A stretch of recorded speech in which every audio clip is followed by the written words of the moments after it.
اعوذ باللہ من الشیطان الرجیم بسم اللہ الرحمن الرحیم۔ آج ہم سورہ مریم کی آیت نمبر 76 سے شروع کر رہے ہیں۔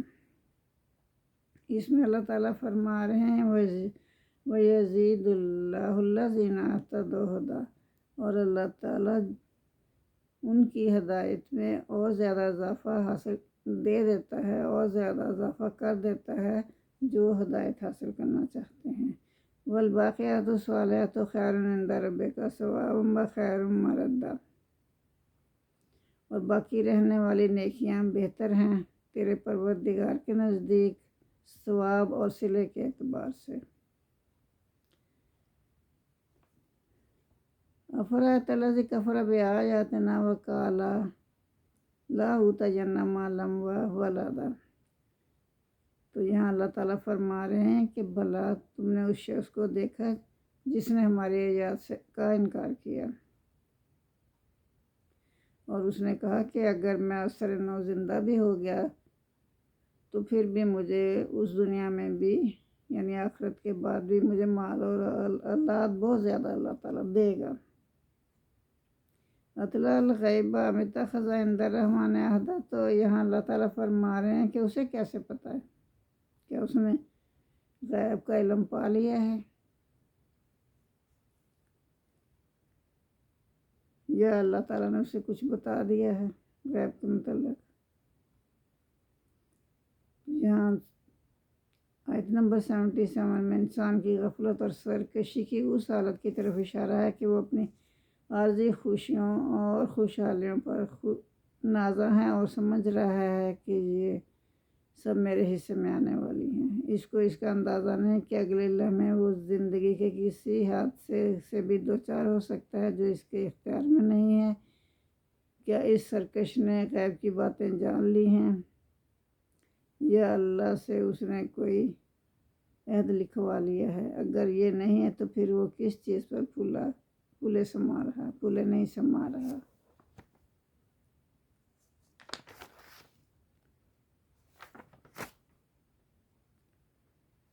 تو آگے اللہ تعالیٰ فرما رہے ہیں کلا ہرگز نہیں، سنکتب ہم لکھ لیں گے، ہم ما یقول جو وہ کہتا ہے، ہم سب کچھ وہ لکھتے جا رہے ہیں جو وہ کہتا ہے۔ وَنَمُدُّ لَهُ، اور ہم اس کو مہلت دیں گے، من العذاب مدّا، یعنی اس کا عذاب آہستہ آہستہ بڑھاتے جائیں گے، اس کو مہلت دیتے جائیں گے۔ اگر وہ پھر بھی نہ سدھرا تو اس کا انجام بہت برا ہوگا۔ وَنَارِثُهُ یقول یاتینا فردا، اور ہم وارث ہوں گے۔ وَنَارِثُهُ، ہر چیز کے ہم ہی وارث ہوں گے، اللہ فرما رہے ہیں۔ ظاہر ہے جب روز قیامت انسان جو ہے وہ دیکھے گا کہ کچھ بھی نہیں اس کے پاس، خالی ہاتھ ہے، تو ہر چیز کا وارث اللہ تعالیٰ ہی ہوگا۔ ما یقولو، ہم وارث ہوں گے اس کے جو وہ کہتا ہے۔ وہ یاتینا فردا، تو وہ تو ہمارے پاس اکیلا ہی آئے گا، کچھ بھی لے کے نہیں آئے گا، خالی ہاتھ آئے گا۔ وَاتَّخَذُوا مِن دُونِ اللَّهِ آلِهَةً لِيَكُونُوا لَهُمْ عِزًّا، اور انہوں نے بنا لیے ہیں اللہ کے سوا اور بھی معبود تاکہ وہ ان کے لیے موجب عزت ہو، ان کی عزت کو اور زیادہ بڑھائیں۔ اس وجہ وہ یہ سوچتے ہیں کہ ان کی وجہ سے ہماری عزت بہت بڑھ جاتی ہے، یہ جو وہ اللہ کے سوا اور معبود بنا لیتے ہیں۔ کلا ہرگز نہیں، اللہ فرما رہے ہیں ہرگز نہیں، سَيَكْفُرُونَ بِعِبَادَتِهِمْ وَيَكُونُونَ لَهُمْ ضِدًّا، تو یہ جو انہوں نے معبود بنا رکھے ہیں نا، تو وہ روز قیامت ان کی عبادت سے انکار کر دیں گے۔ وہ کہیں گے یہ ہماری پرستش تو نہیں کرتے تھے، وہ معبود باطل جو ہے نا وہ ان کی پرستش سے انکار کر دیں گے کہ یہ تو ہماری عبادت تو نہیں کرتے تھے، یہ پتہ نہیں کن کاموں میں، گھٹیا کاموں میں لگے ہوئے تھے۔ وہ یکونون لہم ضدًا، اور ان کے وہ مخالف ہو جائیں گے یا دشمن ہو جائیں گے۔ علم تری ارسلنا الشیاطین علی الکافرین تؤزهم عزا، کیا تم نے نہیں دیکھا؟ اللہ فرمانے کیا تم نے نہیں دیکھا کہ ہم نے بھیجے شیاطین کس کے لیے؟ کافروں کے لیے۔ کافروں پر ہم نے شیاطین کو چھوڑ رکھا ہے، تعوذہم عزا، تاکہ وہ ان کو ابھارتے رہیں، ان کی مدد کرتے رہیں۔ وَلَا تَجْعَلْ عَلَيْهِمْ إِنَّمَا نَعُدُّ لَهُمْ عَدًّا، پس نہ جلدی کرو تم ان پر، یا ان کے لیے کسی قسم کی جلدی بھی نہ کریں آپ۔ إِنَّمَا نَعُدُّ لَهُمْ، سوائے اس کے کہ نہیں ہم ان کے لیے گنتے جا رہے ہیں، ان کے لیے گنتے جا رہے ہیں، یعنی کہ ان کے دن ہم پورے کر رہے ہیں۔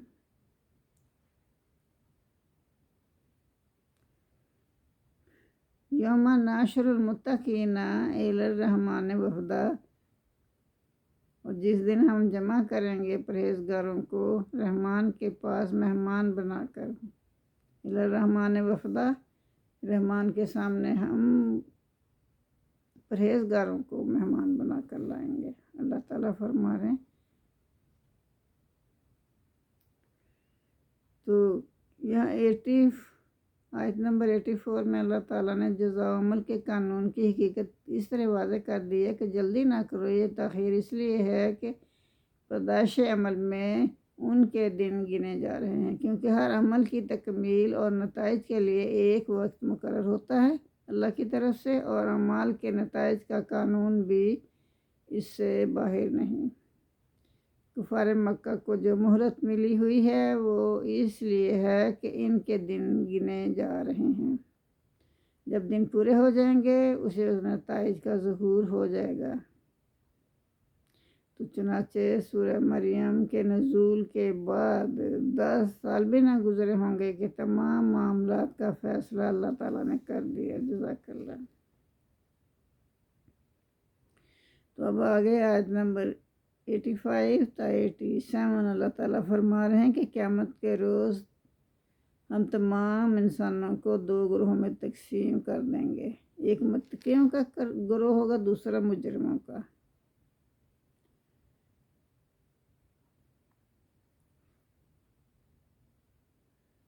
تو یہاں اللہ تعالیٰ فرما رہے ہیں کہ وَنَسُوقُ الْمُجْرِمِينَ إِلَى جَهَنَّمَ وِرْدًا، اور جہنم کی طرف ہم ان کو گناہ گاروں کو ہانک کر لے جائیں گے بھوکے پیاسے، وردا پیاسے ہی ہم ان کو جہنم کی طرف لے جائیں گے گھیر کر۔ لَا يَمْلِكُونَ الشَّفَاعَةَ إِلَّا مَنِ اتَّخَذَ عِندَ الرَّحْمَنِ عَهْدًا، اور وہ نہیں اختیار رکھیں گے کسی بھی سفارش کا مگر جس نے لیا ہو رحمان سے کوئی عہد، رحمان سے جس نے کوئی عہد لے رکھا ہو تو وہ ہی سفارش کر سکتا ہے، باقی جو حالات ہیں اس کے مطابق تو وہ ظاہر ہے کوئی سفارش نہیں، اس کا کوئی سفارشی نہیں ہوگا۔ وقالو، اور وہ کہتے ہیں اتخذ الرحمن ولدا، کہ رحمان نے اپنا بیٹا بنا رکھا ہے۔ تو 87 تک اللہ تعالیٰ فرما رہے ہیں کہ قیامت کے روز تمام انسان کو 2 گروہوں میں تقسیم کر دیا جائے گا، ایک متقیوں کا اور دوسرا مجرموں کا گروہ ہوگا۔ پہلا گروہ ایمان و عمل کی بنا پر کامران ہوگا، ٹھیک ہے، وہ ایمان بھی لائے گا اور عمل بھی ویسے اچھے کرے گا، تو اس لیے وہ کامران ہوگا۔ دوسرا گروہ جو ہے مجرموں کا ہوگا، ان کو انکار اور بدعملی کی بنا پر عذاب ہوگا۔ وہاں کسی کو اختیار نہ ہوگا کہ دنیا کی طرح اپنی جان چھڑا لے کوئی سفارش ڈلوا کر۔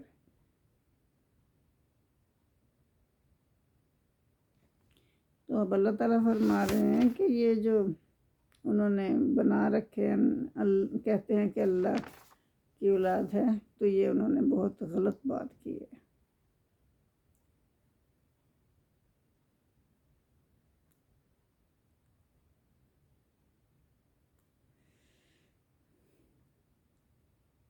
لاقد جے تم شیئن ادا، بے شک تم نے یہ ایک بہت بری بات کی ہے۔ تکاد السماوات یتفطرن منہ وتنشق الارض وتخر الجبال ہدا، تو یہ اتنی سخت بات ہے کہ اس سے قریب ہے کہ آسمان پھٹ جاتا اور اس سے زمین جو ہے وہ شک ہو جاتی، اس قدر غلط بات کی ہے۔ وتخر الجبال ہدا، اور پہاڑ اس سے گر پڑے ریزہ ریزہ ہو کر۔ اندھا اور رحمان ولادہ، کہ انہوں نے رحمان کے لیے اولاد تجویز کر دی، نعوذ باللہ۔ وما ينبغي للرحمن ان يتخذ ولدا، تو رحمان کے تو یہ شان شایع نہیں ہے کہ وہ کوئی اپنا بیٹا بنائے۔ ان کلو من فی السماوات والارض الا آتی الرحمن عبدا، تو روز قیامت تمام انسان، ہر چیز جو روئے زمین پر ہے، رحمان کے سامنے رحمان کے بندے بن کر آئیں گے۔ لقد احصاهم وعدهم عدا، اور البتہ تحقیق اس نے گھیر رکھا ہے ان کو، اللہ تعالیٰ نے ان کو گھیر رکھا ہے۔ لقد احصاهم، ان کو گھیر رکھا ہے، وعدهم، اور شمار کر رکھا ہے یا گن رکھا ہے، عدا ان کو گن کر شمار کر رکھا ہے۔ یعنی سب کچھ اللہ کے سامنے ہے، سب کچھ اللہ کو معلوم ہے، اللہ نے سب کو شمار کر رکھا ہے، گھیر رکھا ہے۔ وَكُلُّهُمْ یا آتی ہے یوم القیامت فردا، اور ان میں سے ہر ایک آئے گا اللہ کے سامنے قیامت کے دن اکیلا اکیلا۔ ان الذین آمنوا وعملوا الصالحات، اور جو لوگ ایمان لائے اور نیک عمل کیے، ان کے لیے رحمان کی محبت جو ہے مخلوقات کے دل میں پیدا کر دے گا۔ جنہوں نے نیک عمل کیے نا، ایمان لائے اور نیک عمل کیے، تو رحمان ان کی محبت تمام مخلوقات کے دلوں میں پیدا فرما دے گا۔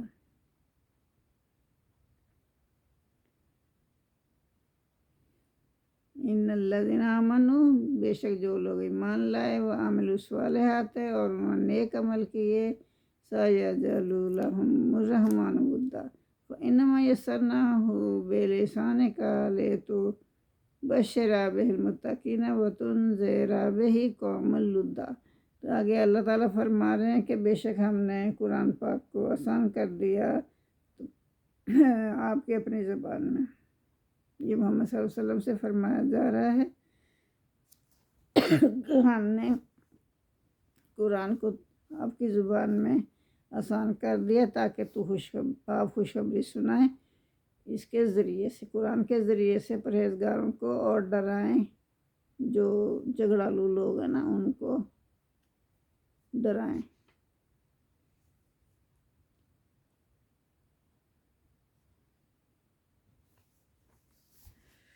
تو آیت 96 میں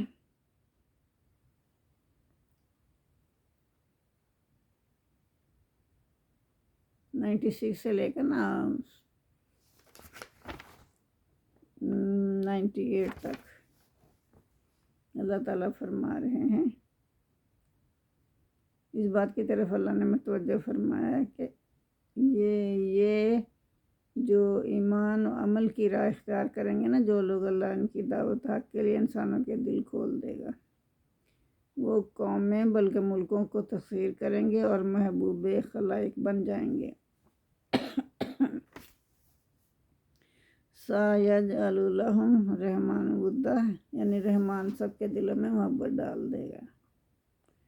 دوسرا یہ کہ حق کی حفاظت کرنے والوں کو وہی نتیجہ پیش آئے گا جو گزشتہ تباہ شدہ قوموں کو پیش آیا، جو یعنی حق کی جو مخالفت کریں گے نا، ان کو پھر وہی ان کا انجام ہوگا جو دوسری قوموں کا ہوا تھا، یعنی کہ وہ تباہ و برباد ہو گئے۔ ان کا نام و نشان مٹ گیا۔ تو اللہ فرما رہے ہیں کہ ان کا ایسے نام و نشان میں نے مٹایا کہ کیا تمہیں اس کی کوئی، ان کو تم دیکھتے ہو کہیں، یا ان کی آہٹ، ان کے قدموں کی آہٹ کبھی محسوس کرتے ہو تم؟ وہ تو ایسے تباہ و برباد ہو گئے کہ جیسے وہ کبھی دنیا میں آئے ہی نہ تھے۔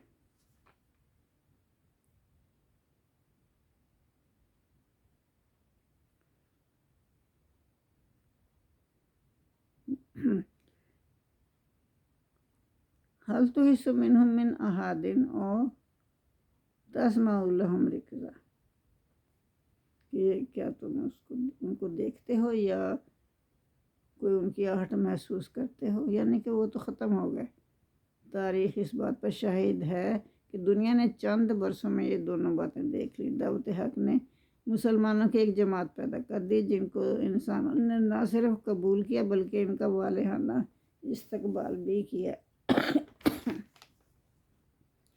وہ خوف و دہشت کی علامت نہ تھے جن سے لوگ دور ہوتے ہوں، وہ محبت، نیکی، عدل و قسط کے پیغمبر تھے جن کی طرف لوگ دوڑے چلے جاتے تھے۔ قوموں نے ان کو بلاوے بھیجے، شہروں نے ان کے لیے پھاٹک کھول دیے، قلعوں نے اپنی کنجیاں ان کے آگے رکھ دیں، اور ہر وقت تمام مظلوم آبادیوں نے انہیں نجات دہندہ سمجھا۔ جو مظلوم تھے نا، تو انہوں نے پھر ان کو اپنا نجات دہندہ سمجھا۔ تاریخی واقعات اس بات پر گواہ ہیں۔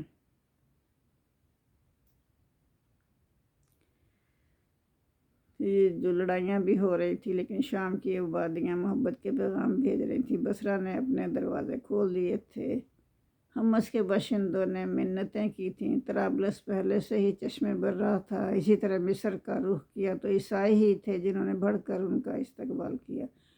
وہ جن راستوں سے گزرتے ہر طرح کی رسد فوج ان کے لیے مہیا کر دی گئی۔ اس آیت کے نزول پر، جو یہ آیت نازل ہوئی نا، اس کے 15 سال کے اندر عرب میں دعوت قرآن کی، جو دعوت قرآن کو جو پسند نہیں کرتی تھی نا، جو قوتیں، ان کا اللہ تعالیٰ نے خاتمہ کر دیا، ان کا نام و نشان ہی مٹا دیا۔ جزاک اللہ۔ وَكَمَا أَهْلَكْنَا قَبْلَهُم مِّن قَرْنٍ هَلْ تُحِسُّ مِنْهُم مِّنْ أَحَدٍ أَوْ تَسْمَعُ لَهُمْ رِكْزًا۔ تو وہی اللہ تعالیٰ فرما رہے ہیں کہ وہ تو میں نے ایسے تباہ و برباد کر دیے کہ کیا تم ان میں سے کسی کو دیکھتے ہو یا کہیں ان کی آہٹ پاتے ہو؟ وہ تو ایسے تباہ و برباد ہوئے کہ جیسے وہ دنیا میں کبھی آئے ہی نہ تھے۔ جزاک اللہ۔ اللہم صلی اللہ محمد وعلی آل محمد کما صلیت علی ابراہیم وعلی آل ابراہیم انک حمید مجید۔ اللہم بارک علی محمد وعلی آل محمد کما بارکت علی ابراہیم وعلی آل ابراہیم انک حمید مجید۔ ربنا آتنا فی الدنیا حسنۃ وفی الآخرۃ حسنۃ وقنا عذاب النار۔ آمین ثم آمین۔ جزاک اللہ۔ آپ میرے چینل کو سبسکرائب کریں تاکہ آپ کے پاس میری سب ویڈیو اینڈ ٹائم پہ آ جائیں، اور اللہ تعالیٰ سے میں دعا گو ہوں کہ اللہ ہماری جو ہم تھوڑی بہت کاوشیں کر رہے ہیں ان کو قبول فرمائے، ہمیں اس دنیا میں بھی اور آخرت کی دنیا میں بھی بھلائیاں عطا فرمائے، ہمارے گناہ معاف فرمائے، وہ گناہ جو ہم نے جان بوجھ کے کیے، وہ گناہ جو ہم نادانی میں کر بیٹھے یا ہمیں معلوم ہی نہیں، سب معاف فرما دے اللہ تعالیٰ۔ بے شک اللہ غفور الرحیم ہے۔ جزاک اللہ۔ اب سورہ مریم ختم ہو گئی ہے، کل انشاءاللہ سورہ طٰہٰ شروع کریں گے۔ جزاک اللہ۔